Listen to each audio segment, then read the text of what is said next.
안녕하세요. 안녕하세요. 오늘은 이집트 11번째 시간을 좀 갖도록 하겠습니다. 예. 오늘은 미라에 대한 설명을 좀 드려야 되지 않을까 생각하고요. 미라부터 해서 내세상, 그 다음에 파피루스에 대한 설명 같은 것들 주로 좀 드리도록 하겠습니다. 잠시만요. 커피 한 잔.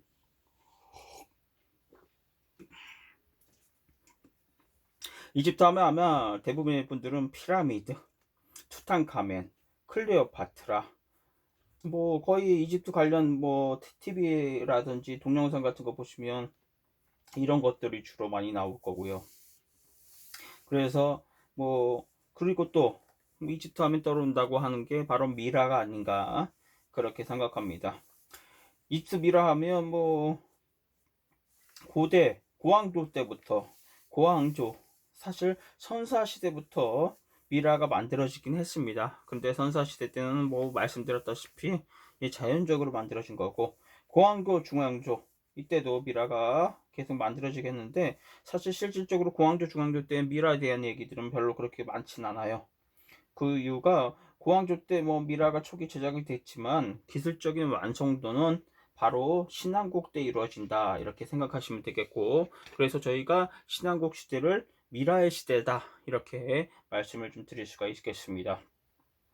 미라는 뭐 한마디로 말씀드리면 죽은 자의 유해입니다. 사자의 유해. 그런 건데 대신 매장을 한다는 점은 같아요. 같지만 요새는 뭐 화장해서 묘비만 있거나 아니면 화장에 해서 뭐 사실 따로 뭐 이렇게 뭐 이렇게 보관하는 장소가 따로 있죠. 그런데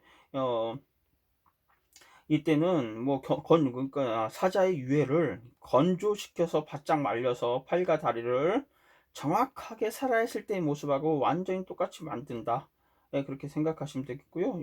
이런 생각하시면 정말 뭐 귀신 나온다는 뭐 무서운 얘기인가 아닌가 그렇게 생각할 수도 있겠는데, 그런 게 바로 미라가 아닌가 생각을 합니다. 사실 뭐 예전에 사실 이집트에서 60년대 뭐 20세기죠. 20세기 초반 아니면 중반까지는 이집트에 와서 많은 고고학자들이라든지 역사학가들이 와서 미라를 훔쳐가려고 했던 경우가 꽤 많았다고 해요. 그래서 실질적으로 고고학자들이 미라를 자기 호텔방으로 갖고 가서 몰래 이거 자기네 나라로 유출을 시키려고 노력했던 적이 많은데, 실질적으로 그렇게 유출이 된 경우도 꽤 많다고 하고요. 그런데 정말 미라가 풍기는 악취가 어마어마하답니다. 그러니까 뭐 오징어 냄새보다, 말린 오징어 냄새보다 더한 악취가 몇백 배의 악취가 난다고 하는데, 뭐 그만큼 뭐 미라가 사실 다른 나라에서는 좀 보기가 쉽지 않은, 인위적으로 만든 미라들은 보기가 쉽지 않지요. 물론 우리나라도 선사시대나 오랫동안 고려 아니면 조선시대 때의 미라가 발굴되기도 하는데, 그거는 자연적으로 만들어진 건데, 마찬가지로 전 세계에서 인위적으로 미라를 만든 나라는 이집트밖에 없다 이렇게 생각을 하시면 되겠습니다. 사실 상이집트 테베 지역에서 일어난 제17왕조죠. 이민족 힉소스의 힉소스를 다 내쫓고 17왕조가 탄생을 했는데, 다시 전 이집트를 통일한 왕국은 18대 왕조입니다. 18대 왕조. 제2중간기 종진부를 찍고 18대 왕조, 그리고 19대 왕조, 20대 왕조. 그래서 신왕국은 대략 500년 정도 이루어진 게 신왕국이다 이렇게 생각을 하면 되겠습니다. 그런데 참 재미난 거는 신왕국이 지금으로부터 약 1500년 그럼 기원전, 지금으로부터가 아니죠. 기원전 1500년 정도를 우리가 신왕국이라고 하는데, 그러니까 지금으로부터 약 3500년경을 우리가 신왕국의 출발점이라고 얘기하는데, 그때 다른 나라에서는 세계적으로는 어떤 일이 있었나? 중국에서는 최초의 왕조라고 하는 은왕조가 탄생을 했고요. 유럽에서는 그리스 문명이 시작도 아직 안 한 때입니다. 그러니까 정말 다른 나라 역사로 봤을 때는 정말 아무런 역사가 없는, 문명이 없는 시대 때 이미 이집트는 신왕국이 이미 1500년 정도의 왕국이 있었고, 또 다른 왕국이 시작되는 시점이었다. 3500년 정도 경에. 그렇게 생각을 하시면 되겠습니다. 그러니까 이집트 문명이 얼마나 대단한 건지 여기서 다시 한번 느낄 수 있지 않을까 생각을 할 수 있겠고요. 사실 그래서 근데 신앙국 때 많은 문명들이 더욱더 발전을 해서 신앙국에 대한 우리가 뭐 좀 둘러보면 더 재미난 이야기들이 더 많지 않나 그렇게 생각합니다. 사실 고왕조의 뭐 주인공이라고 하면 피라미드, 스핑크스, 돌덩이였겠죠. 돌덩이였는데 사실 신앙국 때부터는 돌덩이에서 사람, 바로 미라가 중심이 된다. 이렇게 생각하면 되겠습니다. 사실 이집트의 왕을 파라오라고 하잖아요. 파라오. 사실 파라오를 붙인 거는 그리스 사람들이 붙인 거고요. 원래 고대 이집트어로 페르아라라고 그랬습니다. 페르아라. 페르아라가 뭐가 파라오, 왕이라는 뜻인데 페르는 집이라는 뜻이고 그리고 아하는 페르아제, 페르는 집, 아는 크다라는 뜻입니다. 그래서 쉽게 얘기하면 큰 집이라는 뜻이고요. 신한국 때 보면 농업 생산량이 극대로 증대하고 국력이 강해지겠죠. 그러니까 왕가의 재정도 풍부해지면서 아무래도 이전 왕국보다는 정말로 큰 왕궁을 만들고 그래서 정말 커다란 집에 사는 사람의 뜻이 파라오라고 했는데 파라아 정말 그렇게 되는 게 아닌가 그 시기가 바로 신한국 때 아닌가 그렇게 저희가 설명할 수 있겠고요. 여기서 잠깐 히에로글리프에 대해서 좀 설명을 드리면 저희가 아멘호테프 1세, 2세, 3세 뭐 저희가 뭐 얘기를 해요. 꽤 많은 뭐 람세스 1세, 2세, 3세 얘기를 하는데 고대 이집트에서는 히에로글리프가 문자긴 했는데 참 희한하게도 아라비어 지금 현재 아라비어하고 마찬가지로 하나의 문자가 대응하는데 자음과 모음이 붙여서 한 음절을 형성하고 그럴 경우에는 자음만 표기합니다. 자음만. 그래서 H라는 자음이 있었을 때는 그래서 우리가 발음하기가 너무 힘든데 하, 해 아니면 호를 읽어야 되는지 이거는 확실치가 않습니다. 아무도 몰라요. 우리가 그래서 어떤 사람은 어떤 책에는 아멘헤테프, 어떤 책에는 아멘호테프, 또 어떤 책에는 아몬호테프라고 써 있어요. 근데 이게 다 같은 말이다 생각하시면 되겠습니다. 그래서 그 책을 쓴 사람이 어떻게 H를 발음했냐에 따라서 이런 일이 발생한다 생각하면 되는데 우리가 이게 어떤 게 옳고 그러면 그리고 히에로글리프가 정말 100% 정말 해독됐다 이렇게 말하기는 좀 쉽지 않다 그렇게 생각을 하시면 되겠습니다. 뭐 히에로글리프의 특징은 뭐냐? 표의 문자예요. 표의 문자인데 또 표음 문자라고 또 합니다. 이게 혼재된 문자가 바로 히에로글리프이기 때문에 그 학문 고고학자뿐만이 아니라 많은 글을 연구하는 문자를 연구하는 학자들도 이거를 해독하기가 쉽지 않았던 이유가 표의 문자기도 하고 표음 문자이기도 하기 때문에 해석하기가 쉽지 않았을 것이다 생각하시면 되겠고 1822년에 짱벌레형이 결국은 바로 히에로글리프를 해독하는데 성공을 하지만 이게 완벽했다 이렇게 얘기하기는 지금도 사실 의문점이다 그렇게 생각을 하시면 되겠습니다. 왜냐하면 지금도 보면 신전이나 아니면 특히 저기 많죠. 무덤 속에 있는 히로글리프를 완벽하게 해독하기가 쉽지가 않습니다. 그렇기 때문에 짱벌레형이 100% 완벽하게 그거를 해독을 한 건 우리가 의문점이다. 아직도 그래서 히에로글리프는 미스테리한 문자다 이렇게 생각을 하시면 되겠습니다. 사실 신한국 때 이 파라오한테 중요했던 것은 뭐냐? 무덤을 만드는 게 중요하다는 일이었던 것 같아요. 17대 왕조 때 도읍으로 이제 테벳이 정해지죠. 그러면서 18대 왕조의 이제 룩소, 지금의 테벳이 룩소가 번영의 길을 일으키고, 그래서 한때는 100개의 문을 가진 도시다. 이렇게 찬양할 정도로 정말 거대한 도시가 됐다 생각하시면 되겠고요. 여기 뭐 가보신 분도 계시겠지만 까르낙 신전, 룩소 신전이 이때 조성이 됐고 물론 까르낙 신전은 그 전부터 조성이 시작됐겠고요. 그래서 약 2000년간 젖은 바로 그 신전이 까르낙 신전이라고 얘기하니까 그래서 아멘라 신앙의 총 본산이 됐다 이렇게 생각하면 되겠고 나일강의 서쪽 룩소, 그러니까 테벳의 서쪽 기술은 죽은 자의 도시라고 제가 설명드렸는데, 중앙조 시대 때 멘투호테프 2세가 데르 알 마하리의 왕묘를 만들기 시작한 다음부터 바로 왕족들과 귀족들이 앞다투어서 이 지역에다가 무덤을 만들기 시작합니다. 그래서 결국은 이 지역에 장대한, 정말 거대한 네크로폴리스가 형성된다, 그렇게 생각하면 되겠고요. 투탕카멘의 무덤이 발견되면서 20세기 초반에 세계의 주목을 받은 게 왕가의 계곡입니다. 근데 왕가의 계곡뿐만이 아니라 왕비의 계곡, 귀족의 무덤, 분묘에서 이런 지역에 명소가 많이 생긴 것이다 생각하시면 되겠습니다. 고항조 때부터 시작된 피라미드는 어떻게 됐을까요? 예, 피라미드는 유감스럽게도 신왕국 때는 전혀 건설되지 않습니다. 신왕국 때는 전혀 건설되지 않고요. 안타깝게 사라진다 생각하시면 되겠고요. 예, 신왕국 때 이제 테바 서안에 분묘를 만들면서 제 18대 왕조죠. 예, 잠깐 동안 아크나텐이라고 있는데, 아크나톤인데 아멘호테트 3세인데, 이때 잠깐 예, 테랄 아르마나로 이전을 합니다. 아텐 신앙 때문에 세도벌도 저게 천도를 하고, 이때 이 시기에 잠깐 시기를 제외하고는 예, 바로 대부분이 다 테벳의 서안에다가 무덤을 만들었다 생각하면 되고, 잠깐 아크나톤 시기를 제외한 나머지 시기, 신앙조의 나머지 시기는 테벳이 수도 역할을 했다, 룩소가, 그렇게 생각을 하시면 되겠습니다. 고왕국 때는 마스타바가 아니라 앙굴미였죠. 예.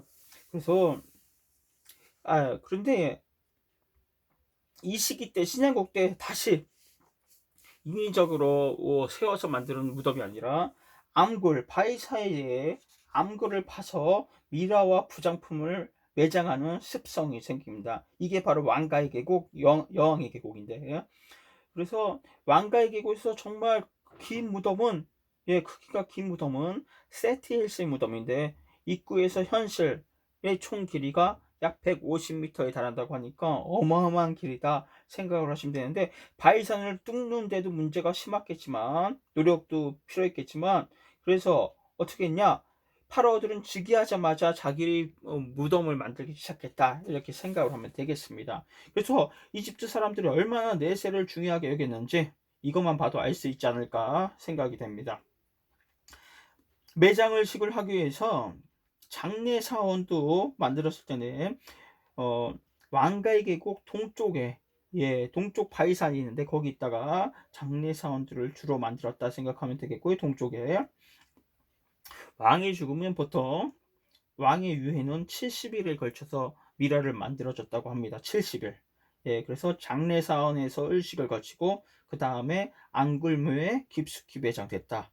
예, 그래서 70일이 지나야지만 다음 왕이 주기가 정식으로 인정됐다, 이렇게 생각을 하면 되겠습니다. 그래서 무덤이 있으면 예, 호화로운 부장품하고 파라오의 미라가 들어있는 게 당연한 거죠.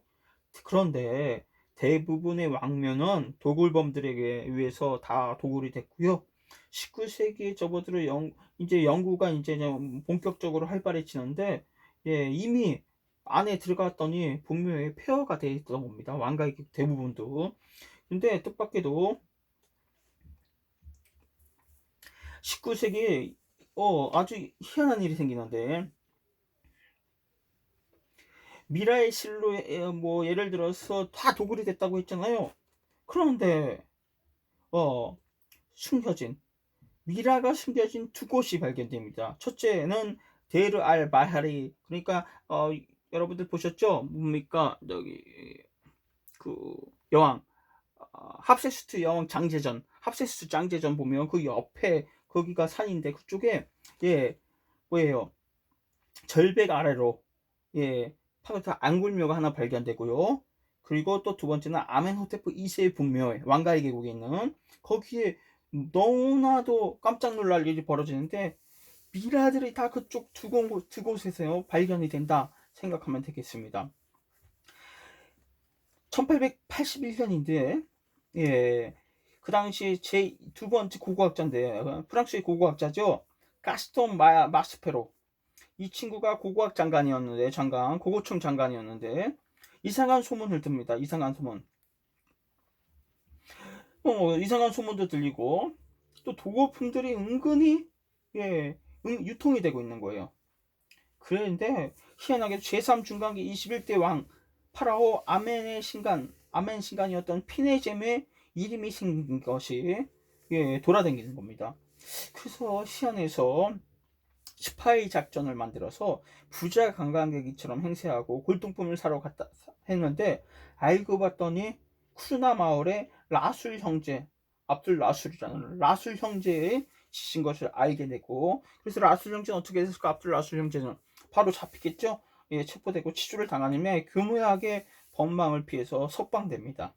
그런데 어이없게도 싱겁게 해결되죠. 왜냐, 형제들끼리, 라술 형제들끼리, 재산 이익 분배의 싸움을 일어나서 결국은 동생이 무하마드 라술이라는데, 그 친구가 자진출두해서 죄를 다 자백합니다. 그래서 도굴 장수는 알고 봤더니, 형 라술이, 아흐마드 라술이라는데, 압둘 라술, 잃어버린 사냥을 찾다가 우연히 바이산 동굴에서 발견된 겁니다. 그래서 거기에 있는 유물들을 조금씩 갖다가 팔은 거예요. 어찌됐든, 그래서 그 동굴 속을, 고고청에서 같이 들어가 봅니다. 그랬더니 깜짝 놀랄 일이 벌어집니다. 30개나 되는 관하고 왕의 관이 미라가 거기 안에 같이 들어있었던 거예요. 그런데 다 유명한, 정말 히에로그래프에 뭐라고 써있냐, 투트모스 3세, 람세스 2세, 신양국 시대에 아주 유명한 파라오들의 이름이 새겨져 있는 게 아닌가. 그래서 3000년 만에, 3000년이 훨씬 지나서 결국 이게 긴잠에서 깨어났고, 결국 카이로로 이동이 됐다. 그래서 현재는 카이로 고고학박물관에 다 보관이 되어 있다 생각하시면 되겠습니다. 1989년에 또 희한한 일이 있었는데, 프랑스의 빅토르 로레가, 아멘호페 왕가의 계곡에서 아직 미발굴인 아멘호테프 2세의 분묘를 열어봤습니다. 그런데 이미 다 도굴된 상태였고요. 그런데 신기하게도 많은 미라들, 바로 파라오의 미라들이 발견됩니다. 그래서 투트모스 4세, 아멘호테프 3세, 불구하고 15구의 미라가 또 발견돼서, 이 두 군데에서 꽤 많은 파라오의 미라가 발견돼서 우리가 지금 현재 볼 수 있는 것이다, 이렇게 생각을 하시면 되겠습니다. 정말 도굴자들이 횡포가 너무 많아서요. 그래서 아마도, 바로 신간들이 이곳으로 다 이전을 해놓은 게 아닌가. 우리가, 그렇게 생각을 할 수가 있지 않을까, 그렇게 추측할 수 있겠습니다. 그런데 대부분 왕의 무덤은 다 도굴됐다 생각하시면 되겠고, 유일하게 도굴되지 않고, 발견된 것은 투탕카멘의 묘가 최후이자 마지막이다 생각을 하시면 되겠습니다. 이제 미라를 어떻게 만들까요? 미라는, 옛날에 고왕국 때는 왕과 가족만 미라를 만들 수 있었고요. 그런데 신왕국 때부터 귀족이나 일반 서민까지 내세상의 영향을 받아서 미라가 되기를 바랬던 것인 것 같고, 그렇게 만들어지기 시작했다 생각하면 되겠고요.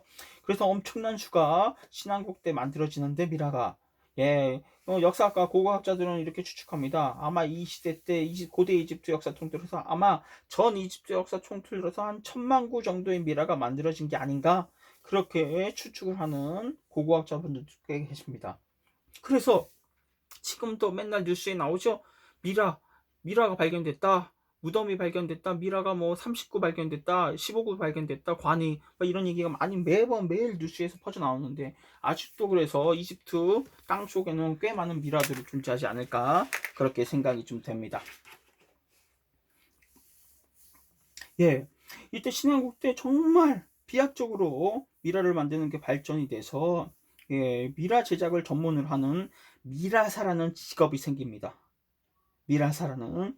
그래서 누구나 미라를 돈이 있으면 만들 수가 있었고요. 그런데 무료는 아니니까 돈을 내야 되는데, 그런데 미라를 만드는 데는 시간과 경비가 필요했겠죠. 헤로도토스 기록에 따르면 미라 예산에 따라서 상중하 서율로 미라를 만들었다고 하는데, 예, 미라사를 찾아온 미라사는 실물처럼 정교하게 견본을 따져서 가격을 측정하고 그거를 어떻게 만드느냐에 따라서 그거를 상중하로 나눴다 이렇게 생각을 하면 되겠습니다. 지금도 마찬가지죠. 비석이라든지 아니면 화장을 어떻게 하고 화장 후에 어떻게 담느냐에 따라서 뭐 가격이 천차만별인데 예나 지금이나 비슷한 게 아닌가 생각을 하겠습니다. 미라 제조법 어떻게 되냐?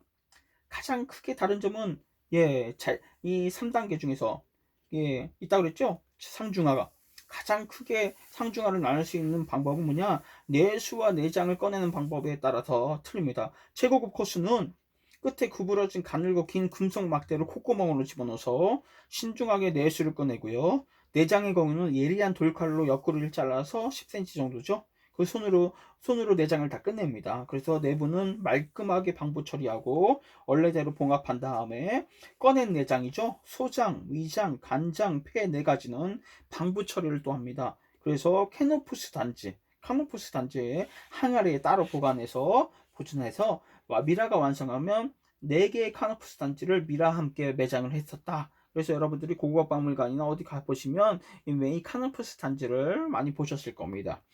또 중국 코스의 경우는 장기를 하나하나 꺼내는 게 성가시잖아요. 그래서 이거는 생략하고 시체 항문에다가 복부에다 기름을 주입해서 내장을 녹여서 배출시키고, 그리고 더 싼 최하급 코스는 어떻게 하냐?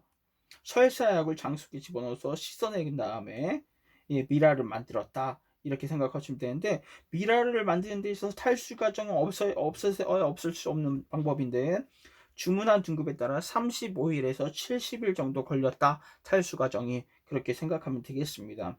마무리 단계는 뭐냐? 포대만, 제일 낮은 단계는 포대만 감고, 고급인 경우는 귀금속이라고 해서 장식품을, 아니면 또 부적이 있는데, 부적을 포대 사이에 놓고 감거나, 그런데 이 비싸게 만든 상단계는 화근이 된 거죠. 독을 보면 이제 좋은 표적이 돼서 고급 미라일수록 나중에 미라를 발견했을 때 팔이나 다리가 꺾이거나 비참한 모습들을 많이 우리가 발견을 하기도 합니다. 그래서 거칠애로 지금도 그런데 뭐 묘지나 비석이나 뭐 이런 거를 거칠애로 해봤자 나중에 더 피해를 보는 게 아닌가 그렇게 우리가 좀 생각할 수가 있겠습니다.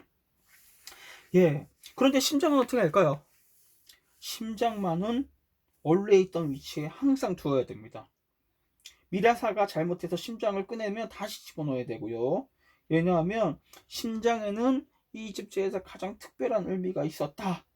사자가 저승으로, 제가 그랬죠? 심장이 생각한다. 그러니까 심장이 내라고 생각했다 생각하시면 되는데, 이집트에서는 사자가 저승으로 여행을 떠날 때 영원할 생명을 얻느냐 못 얻느냐는 바로 이 마지막 심판, 오시리스 심판 때 천징 저울에다가 심장을 올려서 그때 이제 통과를 해야 되는데, 미라를 완성하면 개구일식을 합니다. 개구일식을 하고 사자는 저승으로 여행길에 떠납니다. 배를 타고 현세에서 저승으로 건너죠. 그래서 저승의 입구에 도착하면 거기에는 명계의 신인 왕인 오시리스가 42명의 다른 신을 거느리고 앉아 있습니다. 그래서 어떻게 합니까? 42명의 신한테 생전에 악한 일을 하지 않았다 뭐 고백을 해야겠죠. 고백을 하고 다 통과하고 마지막 심판이 바로 오시스의 천징 저울, 거기다가 사자의 심장, 죽은 자의 심장을 놔두고 또 한쪽에는 마트 여신, 진실의 여신 깃털을 하나 놓습니다. 그래서 심장이 무거우면 어떻게 될까요? 심장이 무거웠다는 거는 죄를 졌다는 얘기를 해서 결국은 그게 아무트라는 거기 하나의 신이 있는데 그 심장을 잡아먹습니다. 그래서 결국 영혼은 괜히 구천을 떠들고 영혼이 천국에 갈 수 없고, 만약에 심장이 가볍다 깃털보다 그러면 어떻게 돼요? 무죄가 된 거고 결국 어떻게 명계의 주민으로 인정돼서 영원한 생명을 얻는 거 허락받는다. 그래서 앙크라는 영원한 생명이 십자가 모양의 그 모습을 입에 넣어주거나 손에 딱 쥐어줍니다. 그렇게 생각되는데, 근데 여기서 중요한 게 마트 사상입니다. 마트 사상이 중요한데, 그 저울에다가 마트 여신의 깃털을 하나 넣는다고 그랬죠? 예, 마트 사상이 중요한데, 원래 마트라는 추상적인 개념입니다. 천징의 한쪽 끝에, 저울의 한쪽 끝에 마트를 놔두는데, 깃털을. 예, 나중에는 어떻게 되냐? 이게 공황조 때 그냥 하나의 깃털이 모양이 되는데, 나중에 들어와서는 이 마트의 깃털이 여신화됩니다. 그래서 여신화되고, 그리고 이러면서 고황조 때부터 시장조 때까지 이어지면서 이 역사가 변함이 없어졌게 쭉 몇천 년, 2000년 넘게 거쳐오면서 마트 사상이 계속 쭉 이어집니다. 사실 마트는 뭐 진실, 정의라고 번역되긴 하는데, 사실 그거는 부정확한 표현이고요. 예, 사실 마트란 인간의 가치관이 아닌, 예, 훨씬 초월한 거예요. 신의 가치관, 변할 수 없는 가치관, 절대적인 법칙입니다. 그래서 이거는 우리가 정확하게 뭐 그냥 정의라고만 얘기할 수 없고, 아니면 진실의 여신 이렇게 얘기할 수는 없고, 변할 수 없는 불변의 원리다 생각을 하면 되겠고요. 뭐 그리스도의 사도 바울은 이렇게 얘기했어요. 인간이 죽고 나서 세대가 변하는 것은, 세대가 변하면 정의나 법도 변한다 이렇게 얘기를 했는데, 그렇지만 마트만은 보편적인 법칙이었다. 그리고 절대로 이집트 역사에서 변하지 않았다. 이렇게 생각하면 좋지 않을까. 그래서 마트 사상이 아주 중요한 이집트 사상이고, 그래서 여러분들 신전이나 무덤에 가보시면 항상 깃털, 길게 깃털을 이렇게 하고 있는 마트 여신을 볼 수 있겠어요. 그래서 신전의 무덤 입구에 보면 항상 마트 여신이 딱 지키고 있는데, 그 이유는 뭐냐? 진실하지 않은 사람은 들어갈 수 없다, 입구를. 뭐 그런 의미도 또 갖고 있다 생각하시면 되겠습니다. 그래서 명계, 이 사자의 서가 그래서 중요한데, 사실 우리가 이 사자에서는 어디서 발견되냐? 피라미드 텍스트에서 많이, 내부에서 많이 발견되고, 고왕국 때 시대에. 그래서 중왕국 때는 미라를 넣는 칸에 코핀 텍스트가 써있었다고 그랬죠. 예, 그 다음에 나중에 신왕국 때 오면 코핀 텍스트를 다시 어디다 쓰냐? 파피루스에다가 써서 두루마리로 만들어서 매장을 미라랑 같이 했다 이렇게 생각하면 되겠습니다. 그래서 이런 문서를 사자의 서, 암두아트의 서, 동굴의 서, 저승의 서라고 불렸고요. 예, 그래서 파피루스 문서 대신, 또는 예, 무덤에다 벽화를 이렇게 그려놓은 것도 꽤 있는데, 왕가의 계곡에 가보시면 저승의 서가 벽화에 이렇게 보이기도 하고, 아니면 암드아트 서가 거기 또 이렇게 전실에 그려져 있기도 합니다. 예, 그런 것을 우리가 좀 볼 수 있지 않나, 예, 생각을 하고요. 파피루스가 여기서 나왔는데, 파피루스는 도대체 어떤 걸까요? 어떻게 만들어질까요? 사실 예, 보면 사자예요. 사실 우리가 고대 여러 가지 이야기 중에 사자의 설을 읽을 수 있는 거는 바로 파피루스 때문에 그렇다 생각하시면 되겠습니다. 사실 파피루스는 나일강에서 자생하는 수초입니다. 예, 근데 이거를 원료로 만들어서 만든 게 파피루스 종이가 됐다 생각하면 되겠습니다. 사실 파피루스라는 말은 그리스어고요. 사실 어는 즉, 파는 페르, 즉 왕가의 물건이라는 뜻이에요. 페르, 예, 왕가의 물건인 뜻인데, 그만큼 이거는 왕실 사람들만 썼던 귀중품이었다 이렇게 생각하시면 되겠고, 그래서 영어로는 나중에 종이를 페이퍼라고 하는데, 이게 바로 파피루스가 기원이다 생각하시면 되겠습니다. 사실 오랫동안 이 파피루스 어떻게 만들어졌는지 수수께끼였는데, 예, 알고 봤더니 지금 다 알려져 있죠. 예, 파피루스를 세로로 잘라서 위아래로 가로 세로로 겹치는 거죠. 겹쳐서, 근데 겹치기 전에 사실 이거를 물에 집어넣어요. 물에 집어넣고, 어떤 데는 뭐 끓이기도 한다고 하는데, 그런 다음에 잘라서 이거를 가로 세로로 계속 겹쳐서 뭐예요? 예, 근데 그 당시에는 뭐 망치나 아니면 돌덩이를 올려놨다고 하는데, 그러면 점액이 나와서 이게 딱 둘러붙는다. 그 다음에 그늘에 말린다 이렇게 생각하면 되는데, 얼마큼 말리는 기간에 따라서 파피루스의 색깔이 하얀색이거나 누리술만한 색깔이 나오기도 한다 이렇게 알고 계시면 되겠습니다. 그런데 파피루스는 어떻게 만들어졌는지 제작 기법이 지금 밝혀졌는데, 신기하게도 고대 우리가 부장품들 중에서는 꽤 많은 거를 발견을 하는데, 장신용 구슬 같은 거예요. 아니면 그 보석, 그런데 신기하게는 귀걸이나 보석 여러 가지 뭐 장식용 구슬이 있는데 그걸 어떻게 구슬로 꿰었을까? 구멍을 내야 되잖아요, 구슬이니까. 그건 아직까지 미스테리고 밝혀지지 못했다. 왜냐면 지금이야 금속 드릴 같은 게 있으니까 쉽게 구멍을 낼 수 있는데 예전에는 그런 게 없지 않았습니까? 그래서 참 이런 것도 참 미스테리다 그러시면 되겠고, 그래서 사실 우리가 역사를 왕조의 변천이나 왕의 업적이면 좀 우리가 좀 눈을 돌리는 경우가 많은데, 실질적으로는 이런 부분보다는 사실 서민의 생활, 그리고 이런 기술들이 어떻게 해서 생기고 없어졌는지 이런 것도 우리가 알고 연구하는 게 중요한 게 아닌가, 또 그렇게 생각을 좀 듭니다. 그래서 이집트의 그 벽화들을, 귀족들이나 이런 신관들의 벽화를, 특히 귀족들의 벽화를 보면 뭐가 써 있어요? 그 당시의 생활상을 좀 알 수가 있는데, 그래 나일강에서 고기 잡는 모습, 아니면 사막에서 수렵 활동, 귀족의 저택 식사하는 모습, 장례 의식, 그리고 단란한 가족들의 모습, 뭐 연애하거나 악기를 연주하거나 춤을 추는 모습 등 다양한 것들을 우리가 많은 것을 볼 수 있습니다. 그래서 그런데 서민들이나 귀족들이 정말 저런 모습대로 살았을까? 그거는 우리가 좀 궁금증이 있는데, 그거는 참 의심을 해봐야 되는데, 저렇게 살고 싶었기 때문에 이렇게 벽화에다 그렸을 수도 있고요. 아니면 정말 똑같은 생활을 하고 있었을 것이다. 이렇게 우리가 단적으로 생각할 수도 있고요. 이건 참 쉽지 않은 건데, 그래서 그래서 우리가 한번 그런 거는 의심을 좀 해봐야 되는 게 아닌가 생각되고요.